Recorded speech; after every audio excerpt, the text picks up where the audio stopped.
চলে এসেছি। তো দেখো আজ আমরা একটু যাচ্ছিলাম ঘুরু করতে, আর তার জন্য আমরা অটো স্ট্যান্ডে চলে এসেছি। এখানে অটো ধরবো। আর এই যে হাওয়াতে আমার চুলগুলো এলোমেলো হয়ে যাচ্ছিলো, তার জন্য আমি ভালো করে ওড়নাটা দিয়ে ঠিক করে নিলাম। তারপর গাড়ি থেকে নেমে আমাকে পেয়ে গিয়েছিলো প্রচণ্ড পরিমাণে খিদে। তো আগে আমরা শপিং করতে না গিয়ে ভাবলাম আগে খাওয়া দাওয়া করি, তারপরে যাব। তো এখানে অনেকক্ষণ অপেক্ষা করার পরে অবশেষে আমরা বিরিয়ানি অর্ডার করেছিলাম। তো বিরিয়ানি এলো। ও বাবা, এই হচ্ছে এখানকার বিরিয়ানি দেখেই তো মাথা খারাপ হয়ে গিয়েছিলো।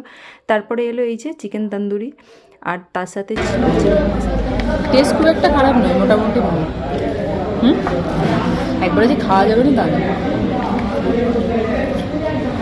তরকারিটা বড্ড ঝাল।